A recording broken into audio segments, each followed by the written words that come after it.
65 ವರ್ಷ ಮೇಲ್ಪಟ್ಟಂತ ಹಿರಿಯ ನಾಗರಿಕರಿಗೆ ಹಿಂದೂ ಧಾರ್ಮಿಕ ದೇವಾಲಯಗಳಲ್ಲಿ ನೇರವಾಗಿ ದೇವರ ದರ್ಶನಕ್ಕೆ ಅವಕಾಶ ಕಲ್ಪಿಸಲಾಗಿದೆ. ಈ ಕುರಿತಾಗಿ ಧಾರ್ಮಿಕ ದತ್ತಿ ಇಲಾಖೆ ಆಯುಕ್ತ ಬಸವರಾಜೇಂದ್ರ ಸುತ್ತೋಲೆಯನ್ನು ಹೊರಡಿಸಿದ್ದಾರೆ. ಎ ಮತ್ತು ಬಿ ವರ್ಗದ ದೇವಾಲಯಗಳಲ್ಲಿ 65 ವರ್ಷ ಮೇಲ್ಪಟ್ಟಂತ ಹಿರಿಯ ನಾಗರಿಕರಿಗೆ ಈ ಸೌಲಭ್ಯ ನೀಡಲಾಗ್ತಾ ಇದ್ದು, ದಾಖಲೆ ಅಥವಾ ಆಧಾರ್ ತೋರಿಸಿದ್ರೆ ಸರತಿ ಸಾಲಿನಲ್ಲಿ ನಿಲ್ಲದೆ ನೇರವಾಗಿ ದೇವರ ದರ್ಶನಕ್ಕೆ ಅವಕಾಶ ನೀಡಲಾಗುತ್ತೆ.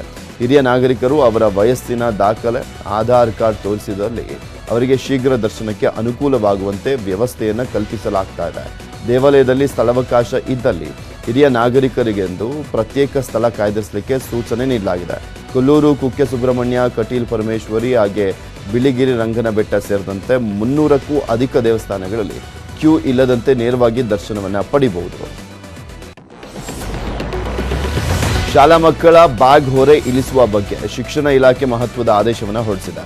1ರಿಂದ 10ನೇ ತರಗತಿ ವಿದ್ಯಾರ್ಥಿಗಳ ಬ್ಯಾಗ್ ತೂಕವನ್ನು ಶಿಕ್ಷಣ ಇಲಾಖೆ ನಿಗದಿ ಮಾಡಿದೆ. ಸಾರ್ವಜನಿಕ ಶಿಕ್ಷಣ ಇಲಾಖೆಯ ಆಯುಕ್ತರು ಈ ಮಹತ್ವದ ಆದೇಶವನ್ನು ಹೊರಡಿಸಿದ್ದು, ಈ ನಿಯಮ ಸರ್ಕಾರಿ ಅನುದಾನಿತ ಖಾಸಗಿ ಶಾಲೆಗಳಿಗೂ ಕೂಡ ಅನ್ವಯಿಸುತ್ತೆ. ಕಡ್ಡಾಯವಾಗಿ ಎಲ್ಲ ಶಾಲೆಗಳು ಈ ನಿಯಮವನ್ನು ಪಾಲನೆ ಮಾಡಬೇಕು ಅಂತ ಶಿಕ್ಷಣ ಇಲಾಖೆ ಆದೇಶವನ್ನು ಮಾಡಿದೆ.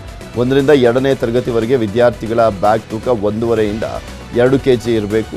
3ರಿಂದ 5ನೇ ತರಗತಿ ವಿದ್ಯಾರ್ಥಿಗಳ ಬ್ಯಾಗ್ನ ತೂಕ 2ರಿಂದ 3 kg, 6ರಿಂದ 8ನೇ ತರಗತಿ 3ರಿಂದ 4 kg, 9ರಿಂದ 10ನೇ ತರಗತಿ ವಿದ್ಯಾರ್ಥಿಗಳ ಬ್ಯಾಗ್ ತೂಕ 4ರಿಂದ 5 kg ಇರಬೇಕು ಅಂತ ಶಿಕ್ಷಣ ಇಲಾಖೆ ಆದೇಶವನ್ನು ಹೊರಡಿಸಿದೆ. ಕೋಲಾರದ ಶ್ರೀನಿವಾಸಪುರ ತಾಲೂಕಿನ ತರ್ಲಹಳ್ಳಿ ಗ್ರಾಮದ ಶಾಲೆಯ ದುಸ್ಥಿತಿ ಹೇಳತೀರದಾಗಿದೆ.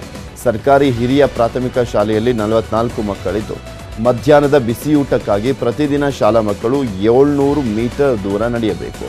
ಇಲ್ಲಿ ಅಡುಗೆ ಕೋಣೆ ಇದ್ದರೂ ಕೂಡ ಕುಸಿಯುವ ಭೀತಿ ಇದೆ. ಕಳೆದ 10 ವರ್ಷದಿಂದ ಈ ಶಾಲೆ ಮಕ್ಕಳು ಗ್ರಾಮದಿಂದ ಗ್ರಾಮಕ್ಕೆ ಬಿಸಿಯೂಟಕ್ಕೆ ನಡೆದಾಡ್ತಿದ್ದಾರೆ. ಈಗಲಾದರೂ ಪ್ರಾಥಮಿಕ ಶಿಕ್ಷಣ ಸಚಿವರು ಇತ್ತ ಗಮನ ಹರಿಸಿ ಸಮಸ್ಯೆ ಬಗೆಹರಿಸಬೇಕಾಗಿದೆ.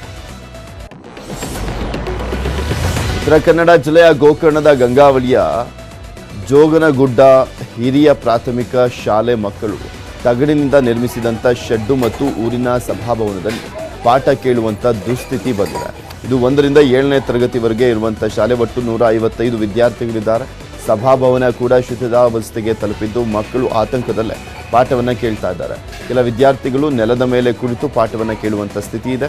ಕೂಡಲೇ ಸುಸಜ್ಜಿತ ಶಾಲಾ ಕಟ್ಟಡ ನಿರ್ಮಿಸಿಕೊಡಿ ಅಂತ ಸ್ಥಳೀಯರು ಆಗ್ರಹಿಸಿದ್ದಾರೆ.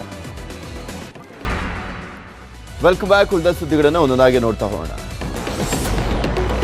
ಮೇಲಿದ್ದಂಥ ಅಡುಗೆ ಸಿಲಿಂಡರ್ ಸ್ಫೋಟಗೊಂಡು ವ್ಯಕ್ತಿ ಗಾಯಗೊಂಡಿರುವಂಥ ಘಟನೆ ಯಾದಗಿರಿಯ ಗುರುಮಠಕಲ ತಾಲೂಕಿನ ಬೂದೂರು ಗ್ರಾಮದಲ್ಲಿ ನಡೆದಿದೆ.